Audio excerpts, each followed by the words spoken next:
Hello and welcome to all our viewers in Nigeria and around the world to Midday News on Global Television, coming to you live from the nation's capital, Abuja. I am Ubong Usoro. A quick reminder, Global Television is on DSTV channel 365 and Star Times channel 276. The National Industrial Court in Abuja has issued an order restraining the National Association of Resident Doctors and its members from embarking on the strike the plan to commence on January the 12th.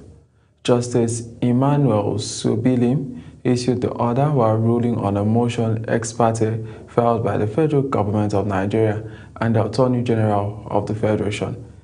Listed as respondents to the motion and defendants to the substantive suit are NAD, its national president, Dr. Mohammed Usman Suleiman, and the Association Secretary General, Dr. Shuaibu Ibrahim.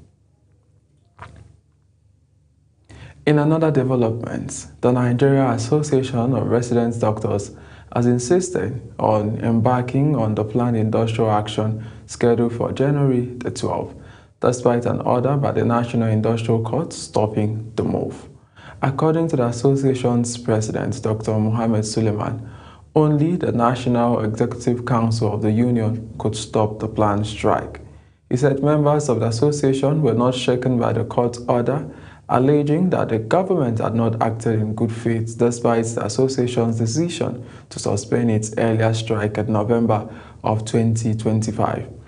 Dr. Suleiman added that the association is still engaging the federal government and expressed optimism that the impasse would be resolved over the weekend.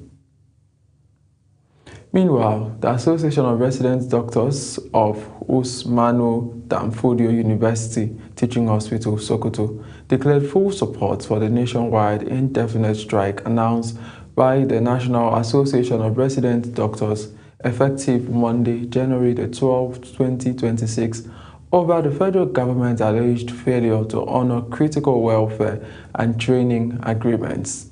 The decision followed the extraordinary executive council meeting of the association held virtually on January the 2nd to review the implementation status of the Memorandum of Understanding earlier signed with the federal government through the Ministers of Health and Labor. The association said the review uncovered persistent failures by the government to fulfill key commitments, including the non-reinstatement of 5 disengaged resident doctors of the Federal Teaching Hospital, Lokoja, non-payment of accumulated promotion and salary arrears, and the partial implementation of the professional allowance table.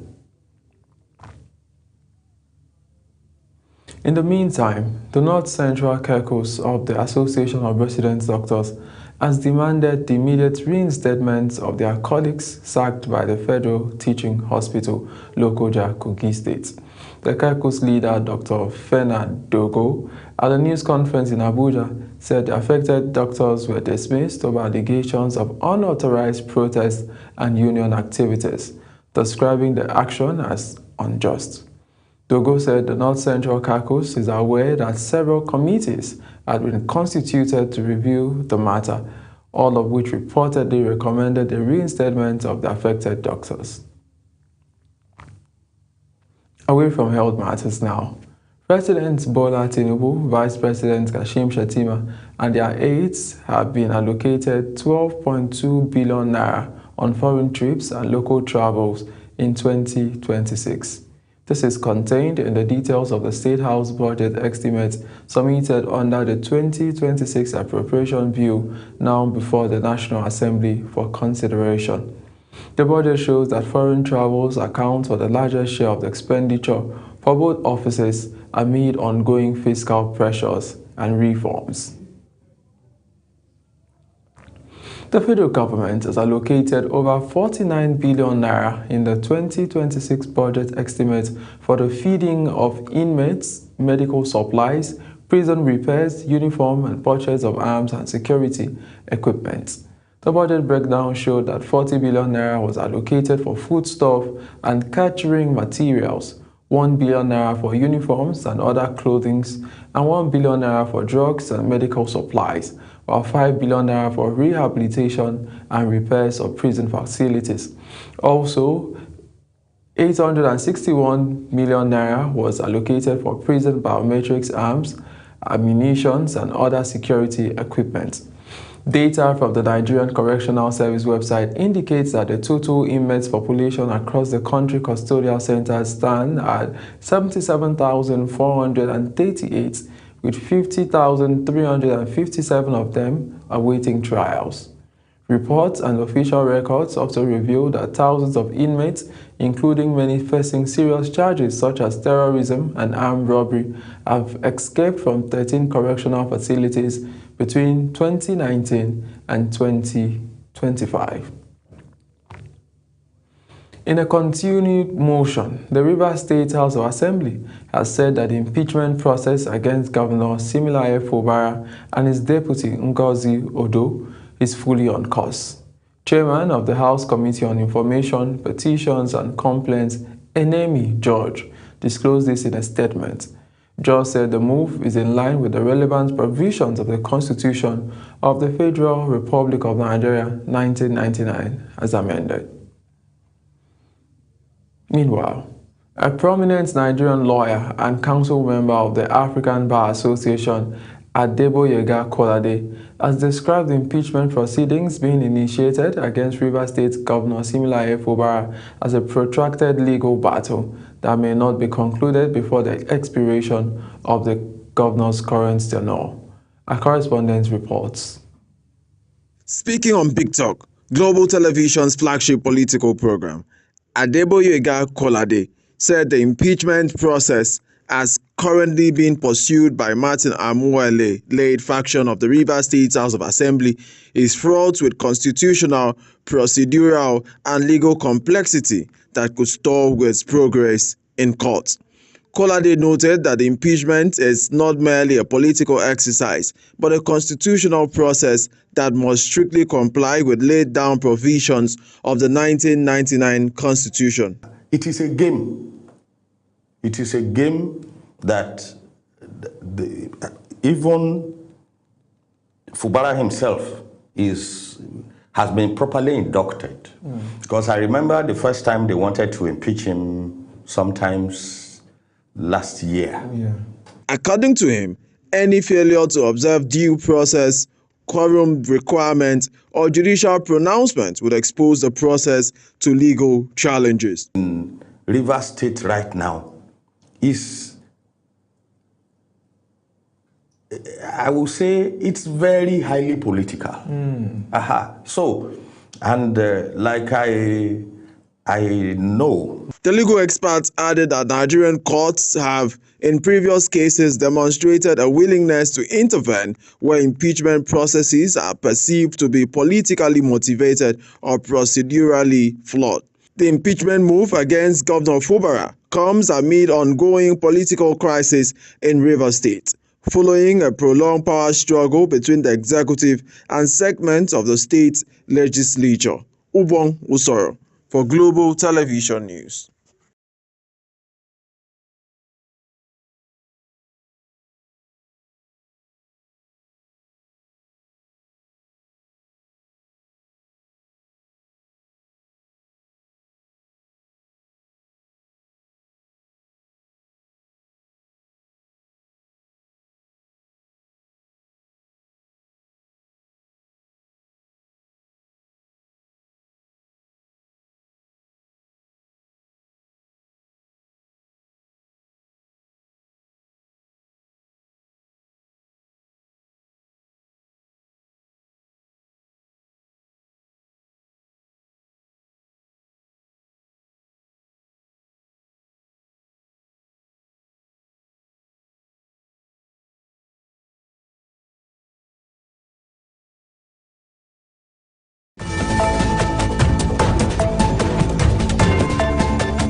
says that the solution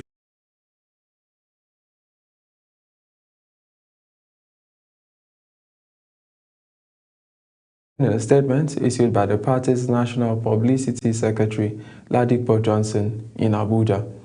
Johnson said the reaction followed the media reports that the High Court in Kano had reversed the dissolution of the party's executive committee at the state, local government and ward levels in line with the NNPP's constitution.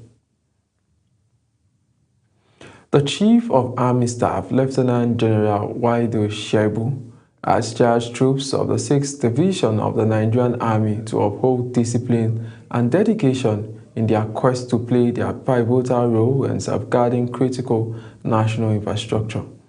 In a statement by the Acting Director, Army Public Relations, Colonel Agbolonia Anele, the Chief of Staff assured the troops that their welfare remains a top priority, as evident in the ongoing interventions, including the construction of additional accommodation, renovation of existing quarters, and improved access to quality education for soldiers' children. The Kaduna State government has sealed over 20 illegal colleges of health sciences and private hospitals across the state.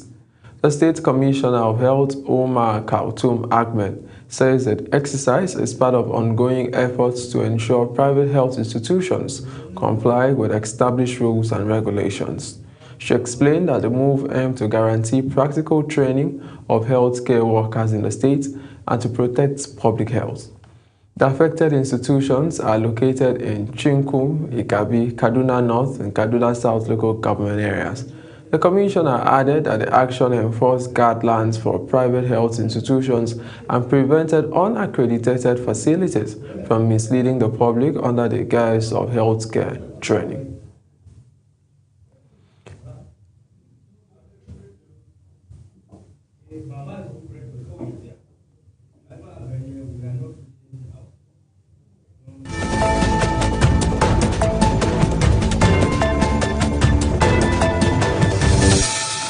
Sir. Yes, sir.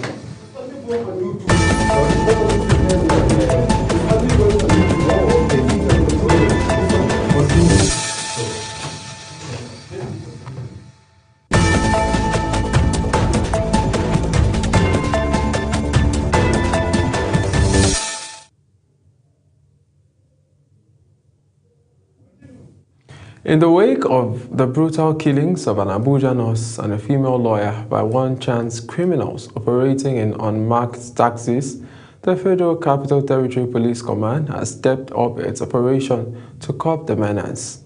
Addressing representatives of the Nigerian Bar Association, NBA members, Women Forum and the Unity Bar during their advocacy visit to the command headquarters, the FCT Police Commissioner Dan Tawaye pledged that justice will be pursued to its conclusion. The delegation had expressed deep concern over the murder of their colleague, Ms. Princess Ochebo, whose body was discovered along the Koba Expressway on Wednesday. Dan Tawaye condoled with the group and confirmed that extensive and desperate investigations are underway, with arrest and prosecution expected soon. You are watching the live broadcast of Midday News. When Midday News returns, Dangote Refinery marketers fuel deal clashes as imports surge. Details coming shortly, plus business and sports stories on the other side of this break. Please do stay with us.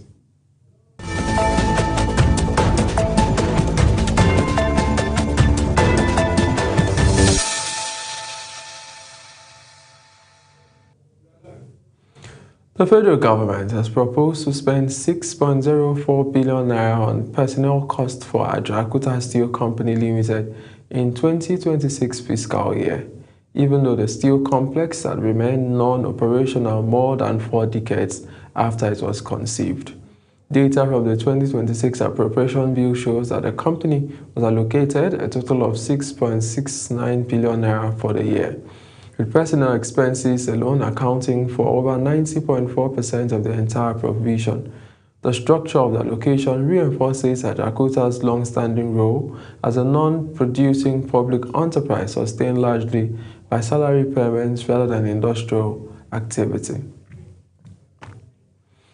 The federal government has included a 367.9 billion naira multilateral bilateral loan for the ongoing construction and dualization of the Lafia Road and the 9th Mile Otukpo-Makurdi corridor and a proposed 2026 budget, which totals 58.47 trillion naira.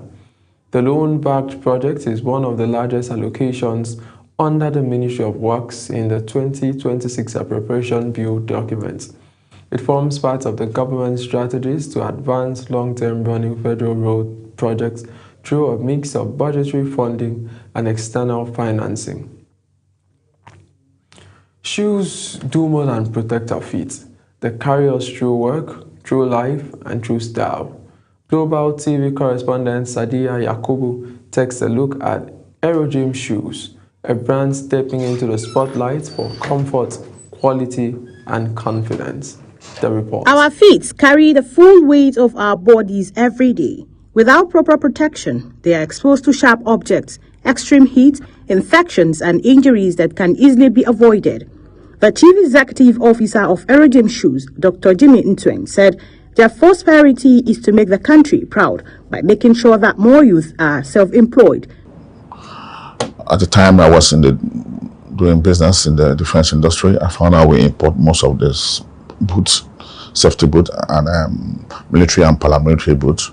So I feel that we should be able to do it here in Nigeria. Ntweng encouraged made in Nigerian product instead of relying on imported goods to the country, while the brand focuses on producing shoes that do not just look good. In a crowded footwear market, Aerogym Shoes is carving out its own space, combining modern design with everyday comfort. What sets Aerogym apart is attention to detailed, durable materials, thoughtful design, and styles that fit seamlessly in everyday's life. Customers says it's the balance between affordability and quality that keeps them coming back. I patronize Aerogym, and you need to go to their company, see a lot of things being done there, machines, standard machines that you can now talk of. They have to make sure that the product is very, very quality in nature. Health professionals say shoes act as first line in defense, protecting the feet from injury while also providing support and balance. From professionals to students, Aerogym is finding its way into closet across the community one step at a time. Sadiya Yakubu reporting for Global Television News. On the foreign scene, the Syrian army is locked in intense fighting in Aleppo after Syrian Democratic Forces fighters refused to withdraw under a ceasefire. Aleppo's emergency chief, Mohammed al-Rajab, said at least 162,000 people have fled the fighting in the city's Al-Fasher and Sheikh Massoud neighborhoods. Syrian military sources noted that the army is making progress in the Sheikh Mossad neighborhood and now controls 55% of the area. Somalia President Hassan Sheikh Mohamud has condemned in strong terms the recent move by Somaliland authorities, warning they threaten Somalia's unity and sovereignty, accusing the breakaway region of repeatedly walking away from opportunities for political dialogue. Mohamed Mohadu said that his government is prepared to apologize for past abuses following Israel's recognition of the country in a move Mogadishu condemns as a violation of its sovereignty. Zara Nasi completes the report.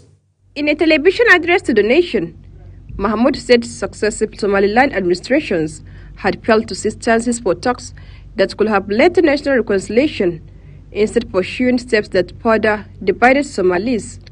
Mahmoud singled out a memorandum of understanding signed between Somaliland and Ethiopia, describing it as unexpected, saying it came at a time when other discussions were underway, further undermining prospects for a negotiated settlement. The president again states clearly that Somalia is an independent, single country whose territory cannot be divided or split by one Israeli letter signed by Netanyahu, a wanted fugitive. We implemented a government policy based on dialogue towards the secessionist cause in Northwest, and we are ready to apologize to those people who were harmed during the period when the military was ruling the country. Mahmoud reiterated that the federal government remains open to compromise and genuine dialogue to achieve national unity, pledging to make every possible effort to preserve Somalia's cohesion and statehood. He also thanked Somalis at home and abroad for opposing what he called dangerous actions and expressed appreciation to the international community for supporting Somalia's unity, independence, and territorial integrity. Heavy snow and stormy weather have caused widespread disruption across the United Kingdom, with train and bus services cancelled and travelers forced to find last-minute accommodation, as forecasters warn of dangerous conditions continuing in parts of the country.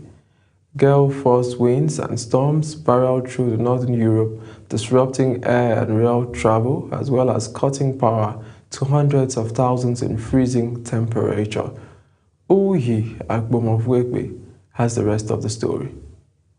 Some 50 flights were cancelled in London's Heathrow Airport, affecting thousands of passengers, and air travel was disrupted as far away as the Czech Republic. Helen Fay, a 58-year-old teaching assistant, describes the experience as terribly frustrating, saying the rapid shutdown of services and lack of information made the situation worse, while Birmingham's Dr. Arang Dureja claims he was left with no option but to take a taxi after trains and buses were cancelled, noting that this snow is pretty bad everywhere. It's terribly frustrating, and I think it was just the speed with which it all closed down as well, and the lack of information. It just added to the frustration. Terribly frustrating, and then we had to try and find somewhere to stay because we'd given up on the idea of trying to get home. And eventually, sort of 10:30, so this is 3 hours after we started, 10:30, we found a room in a travel lodge. Not the first travel lodge we tried. We had to trudge through the snow, all through the city, trying to find somewhere to stay. I mean, to be honest, I was hoping to get on some train, but got to know in the morning because I was traveling. To be honest, I had to travel from University Station to New Street by train. Those been cancelled out. Looked for the buses, they've been cancelled out. Had to get a cab. Unfortunately, but can't help it, right? Because this snow pretty bad everywhere. So, forecasters from Britain to Germany have urged people to stay indoors as they issued weather warnings, including the rare highest level red wind alerts for the British Isle of Sicily and Cornwall in southwestern England.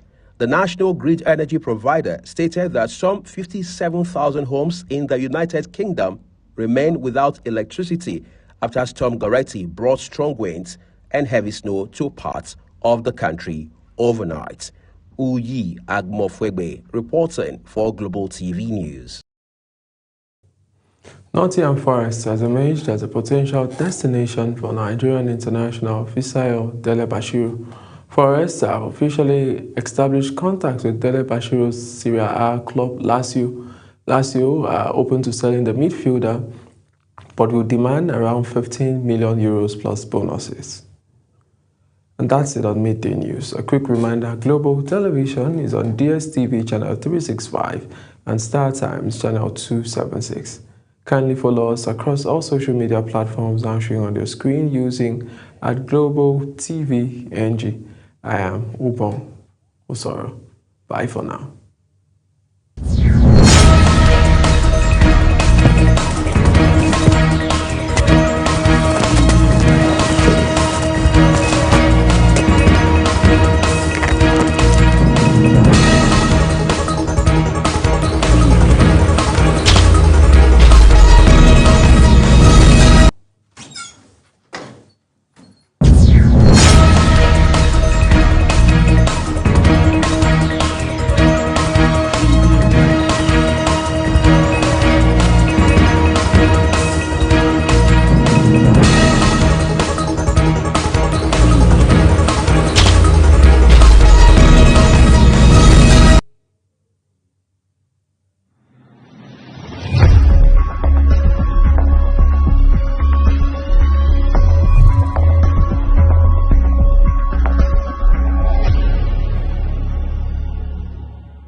given